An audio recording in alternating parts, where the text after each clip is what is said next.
Good day everyone, I am Sir Jerickson S. Chua and welcome to Empowerment Technologies. Hello and welcome to the third lesson in Empowerment Technologies, which is Advanced Word Processing Skills. Our learning objectives: by the end of the lesson, the students should be able to use some advanced capabilities of Microsoft Word commonly used to increase productivity and efficiency, improve the productivity of an organization through maximizing the potential of Microsoft Word, create form letters or documents for distribution to various recipients, create labels and envelopes for distribution, create major-reach documents for printing or publishing, and use and apply advanced word processing skills. So how do we create documents? So before, we used typewriter in creating our documents, and this was the traditional way of doing things before. And nowadays, we now use the word processing application in creating, editing, saving, and printing our documents. So Microsoft Word is a word processing application that is developed by Microsoft Corporation, and it is used to create documents for assignments, form paper, term paper, research work, letters, and certificates. This provides several features like copying, pasting from different sources, inserting objects, layouting of content, and proofreading of documents. So what is MS Word? This is used for making professional quality documents such as letter, reports, and others. MS Word is developed by Microsoft, as I said a while ago. It has an advanced feature which allows you to format and even edit your files and documents in the best way possible, which is different when we use our typewriters. So what are the uses of MS Word? It can be used for education, in which it is used both the teachers and students in creating their assignments, their researches, their term papers, and others. It creates notes and make assignment for submitting them online. In the workplace, submitting letters, bills, creating reports, letterheads, and sample documents is also being the purpose of MS Word in our workplace. So in creating and updating resume is also one of the use of MS Word, one of the best tools to create your resumes, and it's very easy to edit and make changes. For authors, it creates bibliography or table of contents. It can be used by authors for writing books and even layouting and alignment, and creating your document file and converting it into a PDF file. So those are the uses of MS Word. So let's proceed to mail merge and label generation. So this is one of the key feature of MS Word that we will be learning. So this is one of the most important reason in using computers per se is its ability to do recurring tasks automatically. So basically, once we use this feature, it allows us to do the task automatically. But this ability has to be honed by learning the characteristics and features of the software where you use it in your computer. So mail merge, as the name suggests, allows you to create documents and combine or merge them with another document or data file. It is commonly used when sending out advertising materials to various recipients. So the gist of mail merging is for you to send document with multiple recipients at the same time. So that's how we do mail merging.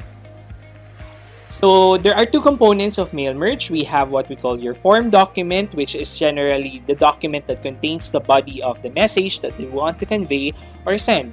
And the main body of the message is a part of the document that remains the same no matter whom you send it to from your list. So before, when we do document, for example, a letter or a resume to a particular company, what we do is we have page 1 for company 1, page 2 for company 2, page 3 for company 3.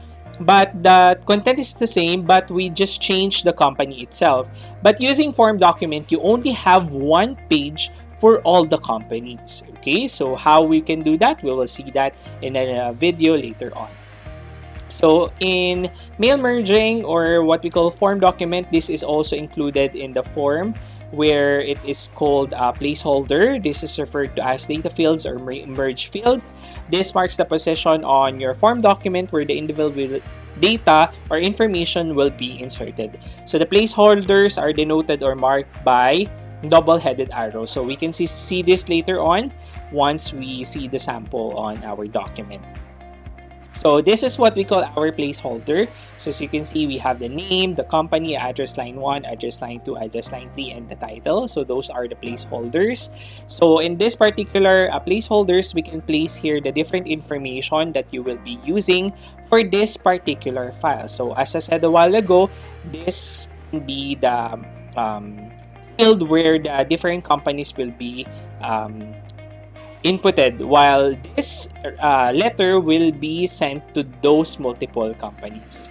Okay? So another component of mail merge is what we call our list or data file. So this is where the document or the individual information data that needs to be plugged in or merged to the form document that is placed and maintained on your document itself. One of the best thing about the mail merge feature is that it allows your data file to be created with MS Word itself. It's data from a file created in MS Excel or data format. So basically, on our list, you will place here the information needed for that particular company or business. Okay, so this is what we call our list or data file. So here you can place the title, the first name, the last name, company name, address line 1, 2, 3, city, state, zip code, and so on. You can add new entry, delete some entry, find, customize, and others. So this will be basically the database of the list that you will be creating. So included in our mail merge feature in Microsoft Word is what we call our label generator. So it just makes sense that after you print out your letter, you will also need it to send it to different recipients in an envelope matching the address and printed directly on the back of the envelope itself. So in generating labels, the two essential components are needed. We have your form document and the data file that you have. Okay. So this is an example of a label that you can print, okay, using our label generation feature of our MS Word. And as you can see here, I place my information, and this will be the preview where you will place the envelope for printing purposes. So for us to further understand how mail merge and label generation is being done, let's watch this video. This is James Fox with another video tutorial for Microsoft Word. In this tutorial, I'm going to show you how to use the mail merge feature in Microsoft Word 2010. Now, what is a mail merge, or what can you do with it? Well, you can use the mail merge when you want to send a letter or the same letter to a lot of different people. For example, I have this letter that I downloaded from the Microsoft Office template website, and I'm going to pretend like I want to send this exact same letter to several different people. So where do I begin? Well, in order for you to do that, you need to make a list of who you want to send the letter to. And you do that by clicking here. You click on the Mailings tab, and you click on Select Recipients, and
So the first type of picture that we have is what we call our .jpg, or pronounced as JPEG, and it is short term for .jpeg, or Joint Photographic Experts Group.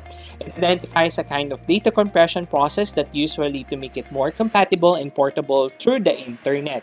It can support about 16.7 million colors, and it does not support transparency and relatively small in size. So when we have here JPEG file, basically it's more on the quality of the image, and when you play some JPEG file, it's bigger in file size compared to other types of pictures.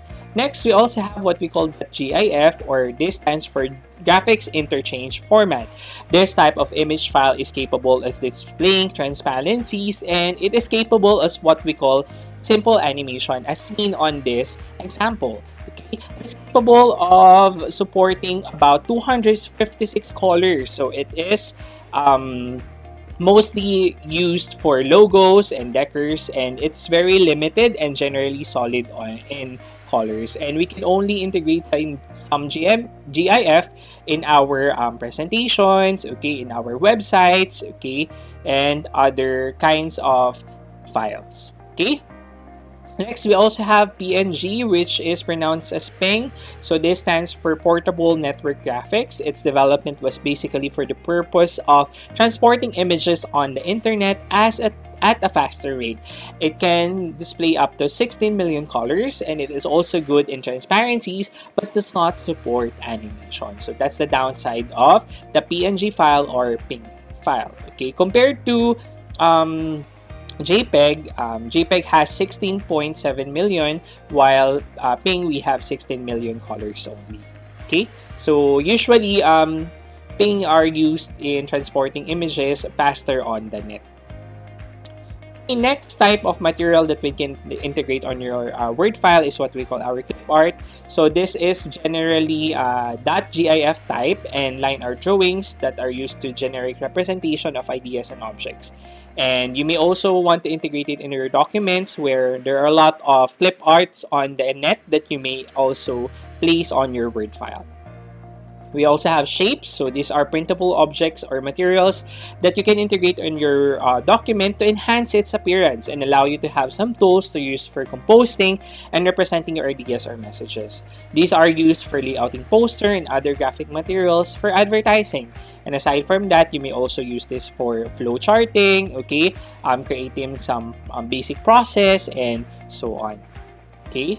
Next, we also have smart art. So it's actually a combination of shapes where it is predefined sets of different shapes that are grouped together to form ideas that are organizational or structural in nature. So it's used for organization, processes, relationships, or flow of document for infographic documents. So we have here the different types of smart art. It can be used for listing, for processes, cycle, for example, life cycle of a butterfly. You may also use this smart art for that. Hierarchy, okay, you may place here the positions in your company, for example, the president, vice president, and so on. Relationships of different objects, matrices, pyramid, pictures, and others. So this is a smart art. We also have charts, so another type of material that allows you to integrate your Word, which allows you to represent ideas and characteristics and trends. So this is used for preparing reports, and it's used for presenting data in a graphical manner. So it can be a column chart, line chart, pie chart, bar chart, area chart, and other charts that you can integrate on your Word file depending on the content of your document. And lastly, we also have here screenshots. So sometimes creating reports or manuals for trainings or procedures will require you to integrate more realistic image. That's why we do screenshots. So nothing can get more realistic image than a screenshot. So how do we take screenshot? Using our laptops or PCs. So we can use the print screen button, okay, and then you can just paste that on the Word or a PowerPoint file, okay. Or you may also use the window key plus print screen so that it will be saved on your pictures folder, okay, pictures folder on your document. Okay, so it's these are the two shortcuts that you may use: the print screen button or Windows print screen button.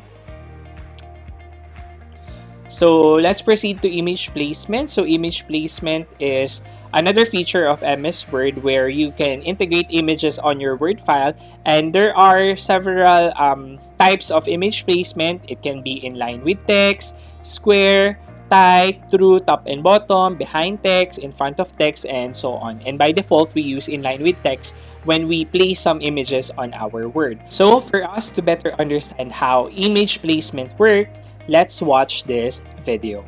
So this is how image placement is being done. By default, when you insert a picture in your Word document, this is in line with text. In line with text is the default setting for images that are inserted or integrated in your document. It reads your image like a text font with the bottom side totally aligned with the text line. This setting is usually used when you need to place your image at the beginning of a paragraph. When placed between text in a paragraph or sentence, it distorts the overall appearance and arrangement because it will take up the space it needs vertically, pushing the whole lines of text upward. So this is in line with text. So let's try to present it by this one.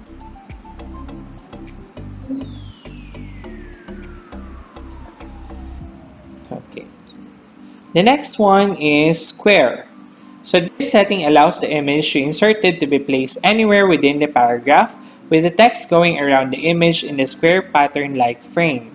So let's place our picture into a square text wrapping. So as you can see, when I move it, the text also moves. And as you can see on the picture, it creates a square-like type frame. Okay, let's proceed. Tight. Tight is almost the same as the square setting, but it hugs or conforms to the general shape of the image. This allows you to get a more creative effect on your document. This setting can mostly be achieved if you are using an image that supports transparency like GIF or PNG file. So this picture is a PNG file. So let's use the tight image placement. So as you can see, it's similar with square, but the text hugs or conforms to the shape of the picture. Okay, let's proceed. Through. These settings allows us the text on your document to flow even tighter, taking the contours and shapes of the image. Again, this can be used with .gif or .png type format. So let's change this to through. So as you can see, there are minor changes from tight and through. Okay, next one is your top and bottom. So these settings pushes the text away vertically to the top and or the bottom of the image, so that the image occupies a whole text line on its own as in the example. So let's try to change this to top and bottom. So as you can see, when I move the picture, the text moves upward vertically and downward vertically. Next is we have behind text. So when we say behind text, this allows the image to be dragged and placed anywhere on your document, but with all text floating in front of it. So in our example, we can see that this PNG can be placed at the back of the text. So we have behind text. Here's behind text, and you can move around your picture using this one. And if we have behind text, we also have in front of text. As it suggests, this settings allows your image to be placed right on top of the text, as if your image was dropped in right on it. So let's place this on top of your text. So, for our quote of the day, everything is a learning process. Anytime you fall over, it's just teaching you to stand up the next time. So, this is according to Joel Edgerton. So, in summary of our discussion, word processing through a common tool in the workplace can be quite tricky at times, especially if you are typing or making simple invitations. In this lesson, we have discussed mail merge and the two essential components, which is the form document and the data file. Form document is a standard document that contains generic information that is mostly constant within the document, and data, on the other hand, contains the list of changeable information. We discuss each kind of material by describing and differentiating each of them so we can identify the different effects on your document. Text wrapping allows you to place your images where you want it to be in your document.